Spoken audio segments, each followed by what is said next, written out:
Bon, cette vidéo n'a aucun lien avec tout ce que j'ai pu faire avant. Et pour cause, vous l'avez vu au titre, aujourd'hui je vais parler de la vidéo qu'a fait Manga Trash sur les incohérences de One Piece qui aurait pu tuer le manga. Et vu qu'à mon sens, la majorité des incohérences citées sont fausses, j'ai fait cette vidéo pour tout débunk. Si vous pensez qu'il y en a qui sont vraies ou qu'il y en a qui sont fausses, mais que j'ai oublié, n'hésitez pas à me le dire dans les commentaires à la fin de la vidéo. La première qui m'a fait tilter, c'est la remarque sur le fruit du démon de Khalifa et Kaku. Leur remarque est que le fait que Spandam décrit leur fruit du démon comme étant inconnu est bizarre vu qu'il existe une encyclopédie des fruits du démon. Mais là est l'explication.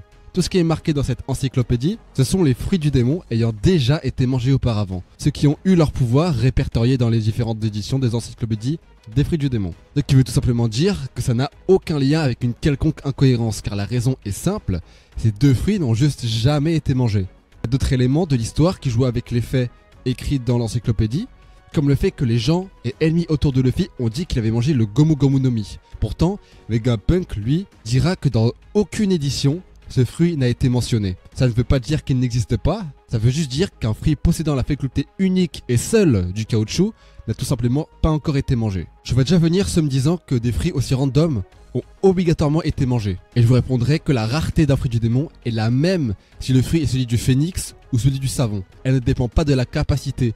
Tout l'enjeu du hasard pour ses utilisateurs est là. C'est une genre de loterie. Ensuite, la remarque faite sur Sanji qui ne connaît pas la malédiction de la mer alors qu'il a lu l'encyclopédie est simple, c'est tout simplement que cette malédiction n'est juste pas présente dedans. Il ne faut pas chercher une incohérence ou quelque chose d'autre. L'encyclopédie est sûrement un énorme livre où sont détaillés les fruits du démon et leurs effets. Mais aucune indication n'a été donnée sur le fait que c'est bien présent dedans. Donc, pour que cela forme une incohérence, il faut que cela contredise un fait de l'œuvre. Mais à ce niveau-là, c'est beaucoup trop flou pour qu'on puisse dire que c'est une incohérence. Ensuite, il y a celui de Mr. Sri qui, sur une case dans les décombres du lieu des rendez-vous, du Baroque Works, a flotté littéralement sur l'eau, alors que comme étant un utilisateur de fruits du démon, il est censé couler comme une enclume. Là, on pourrait croire qu'il n'y a aucun contre-argument, mais c'est Oda lui-même qui le donne dans un SBS. Mr. Sri est tout simplement en train de flotter sur une planche en bois, qui est derrière son dos. Dans l'anime, ils ont fait beaucoup plus explicite et gros en mettant carrément une table. Vous voyez, une incohérence est une incohérence quand un événement contredit un fait de l'œuvre. Mais si cet événement possède une explication, alors la considérer comme étant une incohérence n'est plus que purement et totalement subjectif. Tout le monde se doute qu'Oda ne l'avait pas vu et qu'il a voulu rectifier ensuite le tir en SBS. Mais ça marche et il le sait. Ce n'est plus une incohérence quand cette contradiction en question possède une réelle explication. Ensuite, on a le fameux cas de Chopper qui va être très vite expédié et qui est une incohérence similaire à celle évoquée précédemment. Le fait qu'il ait pris une Rumble Ball post-ellipse pour se transformer est incohérent. Oda l'a justifié encore une fois en SBS en disant que c'était simplement une sucrerie pour lui donner du courage. On voit bien que c'est du raccordage pour annuler cette incohérence, mais Oda joue sur la logique de son manga comme le caractère de ses personnages. Car on le rappelle, Chopper adore les sucreries et utilise cette raison pour le justifier. Et c'est très bien joué de sa part. Pour le bras de Shanks, c'est quelque chose qui, en plus de leur vidéo, est revenu beaucoup de partout sur les réseaux. Mais sachez que la raison est plus que simple, et je ne comprends pas comment les gens ne peuvent toujours pas le comprendre. Il l'a tout simplement fait intentionnellement. On voit bien que le haki est utilisé juste après, donc il pouvait le faire juste avant. C'est un choix. Il le dira lui-même à Barbe Blanche. Il a fait un pari sur l'avenir. Et durant le petit arc post-Wano, il le reconfirmera 15 ans après, en protégeant Luffy juste avant de se faire manger le bras.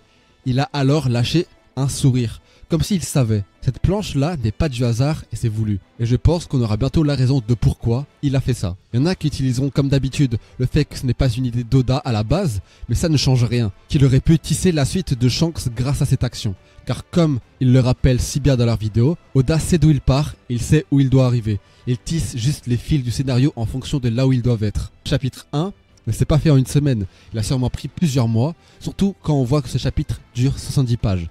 Il est donc logique que cette incohérence prononcée soit fausse, en plus du fait qu'il était déjà justifié par Oda encore et encore. Passons à celle de Moria et ses zombies qui ne meurent pas à Marineford. Alors honnêtement, je ne sais pas ce que ça foutait là. Pour les autres, je veux bien comprendre qu'il y ait des doutes ou des avis divergents, mais là c'est juste un manque de compréhension du pouvoir de l'ombre. La raison est simple, et on a sûrement dû vous la dire, un zombie ne meurt que s'il ne possède plus d'ombre, tout comme un homme meurt s'il ne possède plus d'ombre.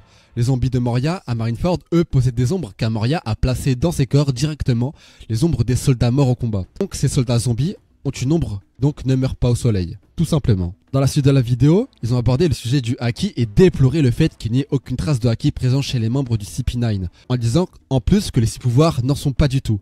Ils déclarent que ça pourrait être une incohérence, que de tels agents puissent ne pas le posséder. Et je leur répondrai qu'Oda a aussi répondu à ça en SBS, comme quoi les SBS sont vraiment là pour expliquer certains aspects de l'univers. Il explique que l'entraînement pour les 6 pouvoirs est le même que celui pour apprendre le haki. Donc oui, ce n'est pas que le CP9 ne maîtrise pas le haki, c'est qu'ils n'ont pas une maîtrise assez avancée pour que ça soit appelé du haki. Mais ils suivent bien cet entraînement de base. On a par exemple le métallium qui peut énormément faire penser au haki de l'armement, même la technique du pliage qui permet de tout esquiver, qui fait énormément penser au haki de l'observation. En parlant du haki, ils ont aussi abordé le fait qu'à Impel Down, ceux du 6ème cercle ne sortaient pas car ils ne possédaient aucune maîtrise du haki. Et on va dire que c'est pas tout à fait vrai et que c'est même loin de la vérité. En réalité, on nous a montré à Udon que ceux ayant des menottes en granit marin ne peuvent pas utiliser leur haki. La raison, je ne la connais pas. Mais au début, je me suis dit que c'est parce que ça affaiblissait les possesseurs de Frigidémon. Mais même Yogoro ne pouvait l'utiliser. Donc on peut en tirer une conclusion. Ceux étant au 6ème cercle possèdent tous des menottes en granit marin qui ne leur permettent pas d'utiliser leur haki pour une raison que l'on ne connaît pas. Je vais vite fait passer sur le fait qu'il n'est pas cohérent que Kin survive. Alors oui, il est vrai qu'avec tout ce qu'il s'est reçu, il aurait sûrement dû mourir. Ça, c'est indéniable. Mais il ne l'a pas été. Et ça, seulement à cause d'une chose, la volonté. C'est à chacun de considérer si la volonté de Kin est abusée ou non. Moi, à titre personnel, j'estime effectivement qu'il aurait pu mourir à ce moment-là, mais que ce rôle ne devait pas s'arrêter là. Il ne faut pas oublier que l'écriture du personnage de Kinemon est basée justement sur la chance. Il y a différents éléments qui le montrent, mais on a surtout son fruit du démon, le Fuku Fuku no Mi, qui veut dire vêtement, et le kanji de Fuku peut signifier la bonne fortune et la chance. Et quand on voit tout au long du scénario Kinemon, on se rend compte qu'il fait vraiment partie des persos qui possèdent la chance. Sur le point de la non-mort de Guernica, c'est bel et bien faux. Ce n'est pas lui qui a envoyé les photos au CP0, on l'a montré et suggéré plusieurs fois. C'est d'ailleurs très bien insinué par Kid et Apu que c'est bel et bien Apu lui-même qui a envoyé les photos à la marine, vu que c'était Apu lui-même qui possédait l'appareil photo de Guernica. On voit d'ailleurs très bien que la marine qui s'adresse au GM est contrôlée ou mise sous pression, comme le fait qu'il y ait un oiseau courant derrière le soldat en fond. Et c'est bien une évidence que s'il était réellement en vie, il serait avec le dernier membre restant sur le bateau du GM. Pourtant, il reste bel et bien un seul membre du CP0. Bon, apparemment Nika, d'après eux, n'aurait pas été utilisé que depuis quelques chapitres avant. Ceux qui suivent ma chaîne, vous le savez, c'est très loin de la réalité. D'ailleurs, ma dernière vidéo en parle, où on a différents moments où Oda l'utilise, comme au chapitre 253, on voit les mêmes symboles SFX des tambours que le cœur de Nika.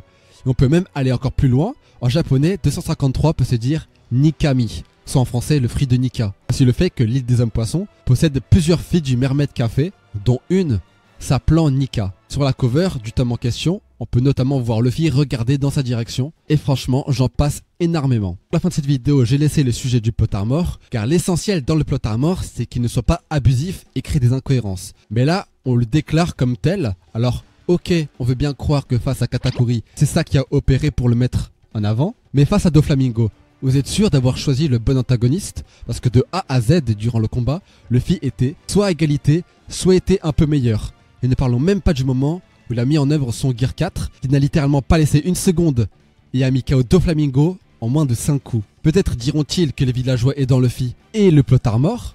Dans ce cas, Oda lui-même, dans un SBS, dira que même sans les villageois, Luffy n'avait qu'à courir et aurait pu se régénérer sans eux. Je pense qu'on a touché en globalité ce qui n'allait pas dans la vidéo. J'espère qu'elle vous aura plu. N'oubliez pas de rester respectueux, c'est très important quand on veut échanger avec les autres. Abonnez-vous, likez et commentez pour ne rien louper et me soutenir d'ici la prochaine vidéo. Portez-vous bien, c'était Scanor, au revoir.